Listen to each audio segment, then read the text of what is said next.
New Mexico is a land of stories, myths, and legends. The unexplained and the unexplored. I'm Chad Brummett, and we are exploring the unique and unusual world of New Mexico Strange.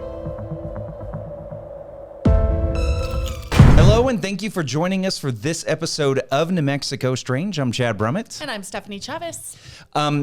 So we have talked, I feel kind of extensively on this show about some of the various ghost tours that you can do here in Albuquerque. We had Jordan Jonas on, previously discussed. Cody Polston has been on. We even had Jesse Heron to talk about the Painted Lady Bed and Brew. His company has been responsible for a lot of the ghost tours. We have not talked Santa Fe ghost tours. Right. And if,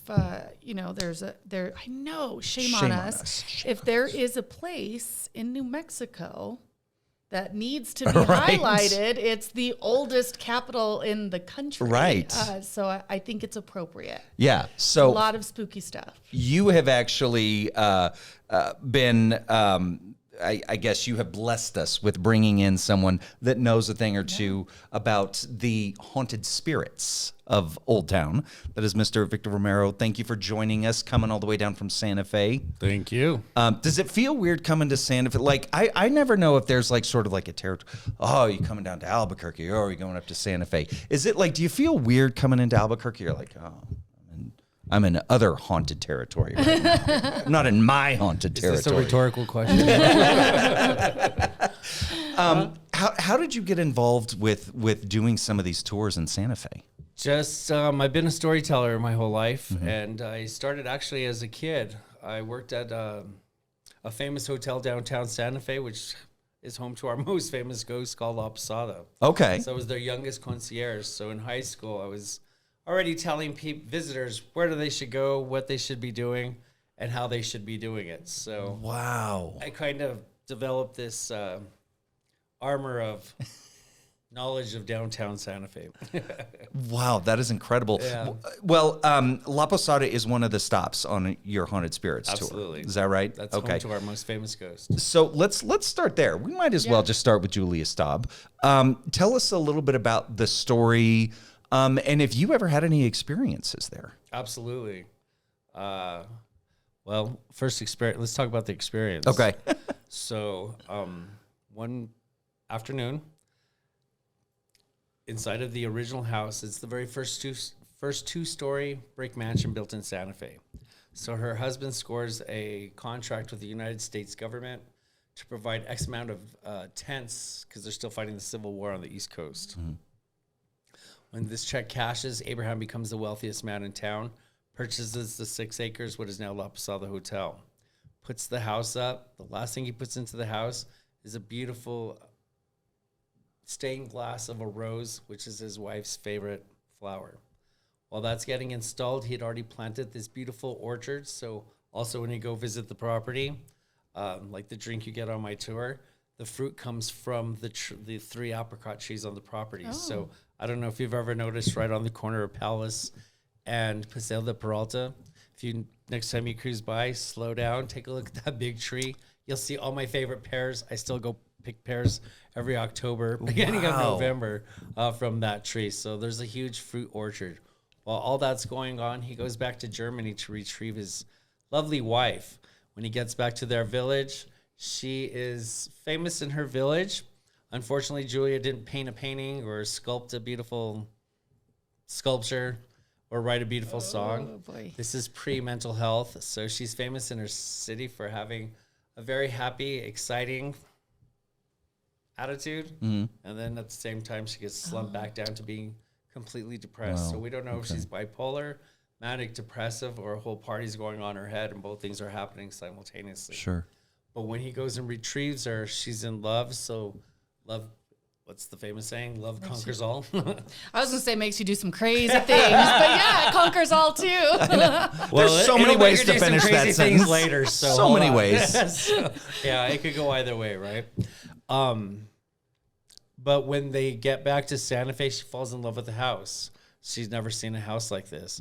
Well, at this point, she's the wealthiest woman in town, and her trademark is her beautiful, shiny curly black Jewish hair that she's got.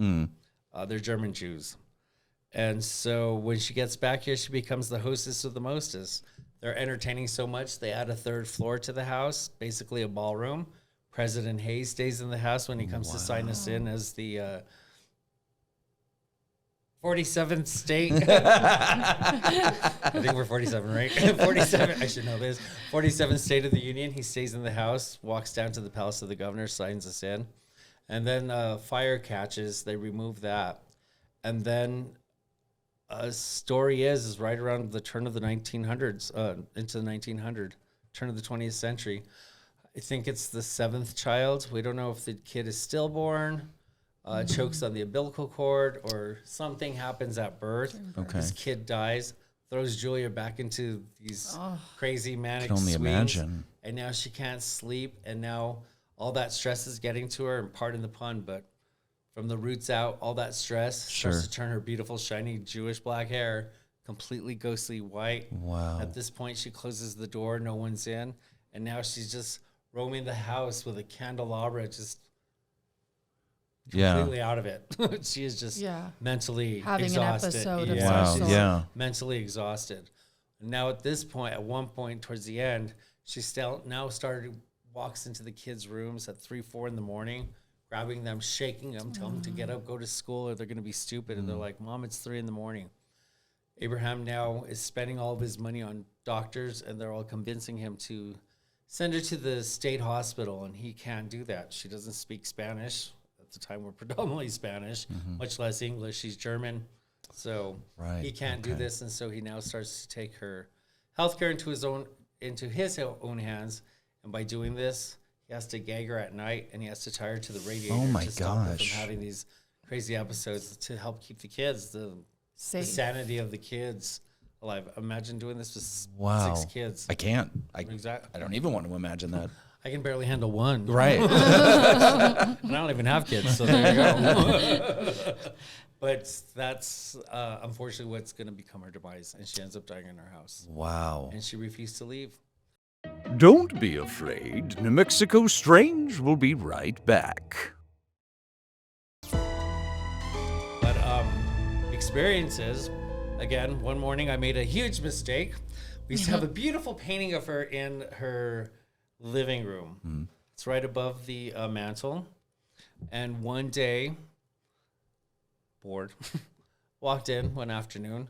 I'm looking at the painting, and I'm literally sitting having this conversation with her, and I'm like, what the heck, Julia? I've noticed, being there for a couple years, I noticed you only do your stuff when people who don't know her story show up to the hotel. They're the ones who are always like, weird things are happening, strange things. And I'm like, But those that come already knowing the story, hoping to experience something, Really? wanting the vibes. They're not getting it. happens. Yeah. So I made this mistake. I'm sitting there looking at the painting, and I told her, come on, girl, I hook up your story every day. I tell it to the guest. Hook a brother up. Give me a sign that you're here. You're real. Careful what you ask for. Poor choice of words. Next morning, I had an early morning shift. Starts at 7, so about 6:45. It's the middle of the summer. I'm in the cooler because, as you two know, you're both New Mexicans. Our apples tend to grow like our people, a little bit shorter, a little bit wider. Like Washington apples that have all that water where they come like the size of your microphone. Right. They're huge, right? With those annoying little white stickers. So that morning, I'm peeling off the stickers. And for whatever reason, as I start walking up to the front desk, the little wicker basket, usually I just carry it like any other normal person would, just right at the side. This particular morning, I carry it up like a tray. Well, as I come out of the kitchen, I go through the dining room and the lobby area where the steps up are to the house and the front desk is over here. As I come out of the dining room, the steps leading up to the house, there's this huge wrought iron chandelier. Well, back in that day, I couldn't even reach the bottom metal tassels. So there's no way I could have reached the very top tier. So 3 tiers up. Well, the last tier has those huge leaves to kind of cover the chain. That morning, I don't know how I come out of the dining room, and I'm not kidding you, just something cold literally like shifts my chin up. I know how I look up, and I'm just like, I can feel my jaw drop and God bless my friend Renee. If you're listening, I love you. She was working the front desk like a lunatic at 7 a.m. I just start yelling at her to the front desk, Renee, get over here and look. And she's like, what is wrong with you? Like, shut up. It's 7 a.m. We're in a hotel. Sure. When she comes around, I was like, have you ever seen this thing move? And she's like, no. I was all, look at that apple up there. So my sign was, I was carrying all those big Washington apples with the sticker. Well, that morning, on the very top tier that I could not reach, perfectly placed is this shiny, bright red New Mexico red apple. And that chandelier, I swear to you guys, I've never seen it move. It had just this very simple little sway going to it, as I'm getting chills right now. I'm getting a little bit of goosebumps while you looks tell at me. She's like, you're effing weird. Turns around and walks away. I was like, and that was my moment with Julia. You're all, no, I talked to her yesterday and swear she's to God. listening to me. Well, then before they closed the hotel, I was their GM. And so that last day, well, what do? You're just kind of writing out the clock because they're about to close. So the few employees there, younger kids, can we bring a Ouija board? I'm like, absolutely. So Oh my gosh. all afternoon. And an hour prior, we went up there. It did move around, but we didn't know if someone had been in there. But well, we were there. Nothing happened. But well, it was alone. We remember we had put the eye needle. Yeah, I can't remember what it's called. For the Ouija board. It starts The with key. a P. I'm totally blanking on what it's called. Either way. Anyway, And that's we know what we're only- talking about. It had slid over to one side again. We didn't know.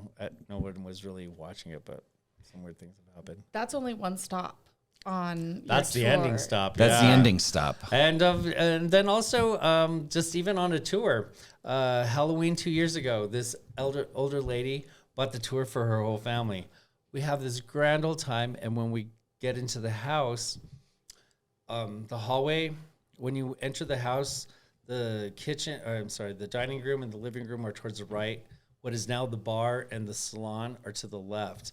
And if you just walk down the hallway is the staircase to the rooms. Mm-hmm. Well, on the left wall by the staircase going up to the rooms, there's two images, an image of the actual house when it was first built, and there's an image when it had that third floor, the ballroom I told you guys about. Mm-hmm. Well, when we're talking about the images, the family's standing against the staircase going up. Well, underneath the staircase, we're now getting out at the end of the pandemic. So the hand sanitizer that was by the bathroom is now stashed underneath the staircase where no one could really touch it. Well, as I'm talking about the house and whatnot, out of nowhere, that little machine just opens up, and the 4 parts inside of the hand sanitizer, when they fell and broke off, they all fell and they all landed right in a row. And I'll never forget, that lady told me, she's like, if you didn't make that happen, this just made your tour. I was like, I told you weird things happen in this house all the time. All the time. They were just like, everybody in the group, you could just see just stayed quiet and their jaws dropped, because even I was like, look how they landed right in a row. That's unreal. Oh Girl, my gosh. Hey, girl, hey. Hey, girl, hey. Pick on them, not me. I'm tour guide. Don't go anywhere. New Mexico Strange. We'll be right back.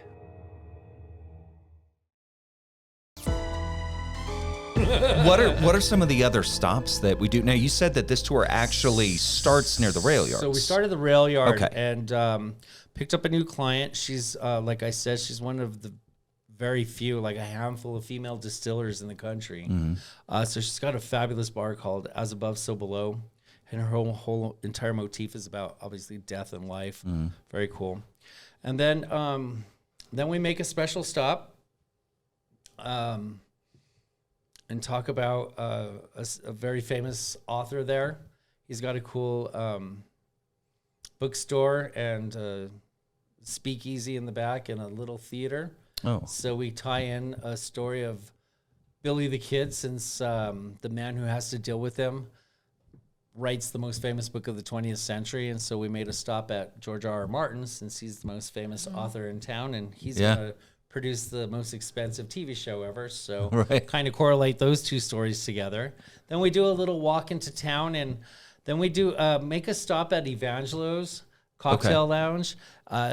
Supposedly the basement was a jailhouse that Billy the Kid snuck into to come and supposedly meet with Lew Wallace, the governor at the time. So we talked to him about the corruption of Lincoln. Yeah. But that one's really not a ghost story. We talk about the jailhouse. But we do talk about that story because Nick's father starts, obviously, Evangela is the very first cocktail lounge. And since it is more of a cocktail tour, we do talk about that. And so his father's got a great story. He's not a U.S. citizen, but does all these amazing things for all of us in World War II before becoming a world citizen. And he does 13 secret missions for the Army. So No kidding. Really cool Wow. stuff.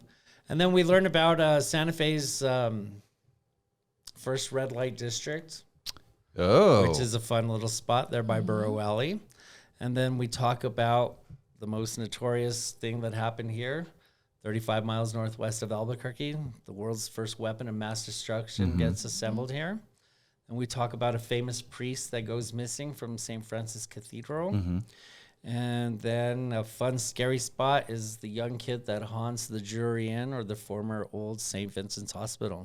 I was going to ask about the hospital. That was on my list because Yes. I've heard some. Okay. And I'm spooky really stuff about excited the for that, hospital. but I'm a little bummed because I just met the man who's going to refurbish the old hospital right next to the Drury. I was like, great, can you just not touch the window to this office right here? Because it ties with my story here. He started laughing, but he's coming on the tour next week, so he can learn about it. So maybe you could sell him a little So more maybe of I like, can sell him some more. do so he not can touch this window. Keep this Yeah. window as is. But What is, I'm not familiar with this story about the kid at the old I St. tell you, Vincent. but you really have to come on my tour now. Okay. See, what a salesman. That's so good. After the break, Yeah, right. I've heard this somewhere, Victor. Sneaky, huh? I'm a salesman. No, but I don't know the story of the kid. I just have heard some spooky stuff about the hospital. Well, the about it hospital being also, since you're in the film business, at one point was the office for New Mexico Film, second floor. A good friend of mine, Pilar, she's a costumer. Okay. They were doing one of her offices there. She got locked in. Ooh. And about No an hour or thanks. two after when she needed to leave, she too started freaking out. And she even called me. She's like, I am locked in the old hospital. Oh I'm my like, gosh. that is so cool. And she's like, no, really? I need Yeah. to get out. I'm like, having a no, panic but that's attack." really cool. And she's Yeah. like, Victor, now is not the time to talk to me about this. I'm like, I actually think this is The probably perfect time. Perfect time for you, maybe not for her. Yeah, well, there's definitely it's all about me right now. As always. And I think that we could, New Mexico, obviously a lot of old locations and as new technology and new industry are moving in. The film business, in another episode, we talk about the film business and their use of the old Maine penitentiary. But like that's, having worked in movies for a minute, that you end up like showing up at like places that have been repurposed. Yeah. Well, Cinelise, just north of Albuquerque, used to be a semiconductor plant. The Phillips semiconductor plant.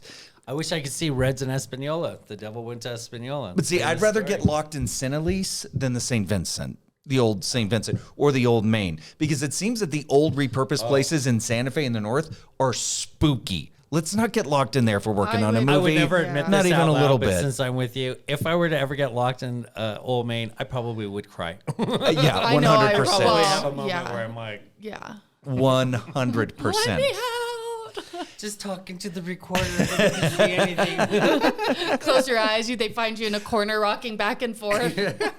So horror movie. you had kind of mentioned one of the stops that you had kind of picked because this is a cocktail tour. People can have libations as they're learning about this, which may be for good or for ill. Some people it may heighten it. It may Well, they're not It's super scary. intense they're not full cocktails. So Okay, they are good. tasters. So it's like a chef's menu at a restaurant. Gotcha. You're gonna get a number of tasters throughout, and they all correlate with the story we're telling. So Which I think is have- really yeah. exciting. Did that play in terms of picking these locations along this tour? Did that kind of play in with how you chose these locations? Not really. Some of them. Well, I mean, like La Posada, obviously, the Plaza had those areas, and then like 109 is obviously the office for Oppenheimer. So it was easy. So like that one doesn't have a drink. There's stories in between. But the cocktail idea really came from a good friend of mine who we had kind of created this years ago, and then I kind of brought it back up as my own thing. So that was kind of the inspiration for it when she asked me to come up with 5 different ghost stories, and she's the one who came up with the title and put spirits in quotes. And I thought, that's a great idea. Yeah, it's brilliant. And then I had been to New Orleans, and I did one of their ghost tours, and that's when I was like, how am I setting myself apart that quickly when I'm in a city with open container and they don't offer a drinking ghost tour? It's totally weird. That worked to my advantage. So. Sure. And it's a perk. It's it's a walk. It's only about a mile walk. Yeah. So it's not a real intense. And I think in New Mexico, you hear ghost tour and you are thinking it's going to be spooky stories, and there are some. I mean, we were talking about La Posada. But so much of it, Victor, is just our rich history. That's exactly and it. we do Thank you for have saying that. such a rich history. And what comes with history? Ghosts. And not Right. even just the Spanish. Imagine all the different tribes here and all the different deities or gods they pray to. So you have humans for centuries Yeah. coming up with all this crazy stuff. And then you have the Navajos and their skinwalkers they don't want to talk about, and shapeshifters, and now then witches and Mora and Yeah. And Madrid. I mean, we see a lot of that in activity La there. Llorona, too. you know? I mean, some say she started in Mexico, some say she reaches up here. So she's also in the tour. Obviously, she's our most famous folkloric story of the Americas of this area. Right. For sure. Well, and New Mexico has, I mean, a lot of people come here for the spirituality. People come to, to Chimayo. They go for, the healing sand. They go to Ojo Caliente. Exactly. And so people come here for that. They come here for that spirituality. But, as with everything, right? A yin and yang. For that positive spirituality, there could be negative spirituality that could bring a whole, One list thing I of, learned as a kid in science, my 5th grade science teacher made a point to me, and it's always stuck in my head. And it was an issue I was going through in life, and he made this analogy of, just remember, not everything is going to be bad and good, because when you look at Earth from space, constantly this planet is always half in the light and half in the dark. So 50-50 chance you're going to get over whatever's bothering you. Which today still makes me laugh, but it was such a poignant thing for us. Yeah. And that can be applied to 11-year-old anything kid and to hear everything. it still sticks in my head. So, yeah. If there was one spot, so you've got the spots on your tour. If there was one spot that you could add as like your dream spot of like, I wish I could add this location, what would it be? I would like to walk around more to the oldest house and Loretto. I do include the story of the staircase because I do give them an option. Do we start off hardcore or do we start off with a miracle? So I kind of let everybody choose their destination on For this those of you tour. who want to see a miracle, Right. raise your hand. Turn to If you page wanna 5. This say is like a something choose your own scary, If adventure. we want yeah. to talk That's straight amazing. about death and murder, we can get right into Yeah. it. So, but the Loretto is probably the most famous story, good or bad. And when people, especially tourists, because I'm assuming that's what a lot of the people on your tours are. I do like when I get locals, though. I do have Oh, to shout that out. absolutely. I I'm going to imagine. offer a huge discount for locals because I love when I get locals because their first thing is, I live here, I know everything. And then then they learn stories in, something. they're like, dude, Yeah. I heard a version of that story. I'm all right. Yeah. So when you get these tourists and you take them to the Loretto specifically, how do they react? How do they respond? Because that is a miraculous story. Yeah. That's my history tour. That chapel, we actually go in and talk about the details. But by the time I'm done with that, they have that. Yeah. Oh, what just happened? Yeah. Well, and plus the staircase itself is just It's just a remarkable piece of Beautiful, architecture. yeah. right. It is just gorgeous. That in itself sells itself. But Yeah. then to have the story and the way I tell the story, everybody tends to. That's the most beautiful story, and I'm like, absolutely. That's amazing. Well, I know we're running out of time here, and we could probably spend all day talking about, the spirituality and the ghosts and the mysteries of Santa Fe. So if someone wants to take this tour, because if I'm going to get the story about the kid at St. Vincent's, I have to take this tour. Where do we find you? Where do we sign up? SantaFeVIP.com. So we can sign up and find out the whole Message calendar me there. Okay. directly, and especially if you're a local with a local ID, I will give you guys a great discount. So come on up, Albuquerque, as I try to encourage you to. hop on the train. The tour ends by 9 p.m. I think the last train back south is about 9:45, so you have more than enough time to take the shuttle and get back down there, or grab a munchie and head back, or make it back home in time and grab a munchie before you go to Or bed. do an spend overnight the night in at La Santa Posada. Fe. Have a great night. Because you can rent Julia Staab's room. You can. Right? You can rent the room at La Posada. If I understand it correctly, you have to say hi, or you have to acknowledge Julia if you stay in her room. I learned that from... What happens if you don't? I don't want to find out. Well, let's find out. No, you can find out. Oh, come on, man. You're leading this awesome podcast. And you're the afraid story. to go. That's because stay in the hotel room. I put you out there to do it. No, like, Stephanie, tell me all come on, about it. Stephanie. Victor, we appreciate your time, I appreciate appreciate your you stories. guys. We have to bring you back for more of this storytelling, please, by because all means. there's just so much to unpack here. You guys need to come up and take I know. both tours. Yeah, That'd be it'd super fun. All right. Well, until next time, folks, thank you for joining us. Again, if you want more information, we will have information at krqe.com. Also, if you have not downloaded the KRQE Now app on your Apple TV, your Samsung streaming devices, Roku, Fire Stick, make Do sure it. you do so. Yeah. Do it. Do Yeah. it. Visit Because the SantaFeVIP.com. there you go. The Santa Fe, and make sure that's part of it. Okay, perfect. Victor, thank you so much. Thank you for joining us. Until next time, I'm Chad Brummett. I'm Stephanie Chavez. And this has been New Mexico Strange. Bye.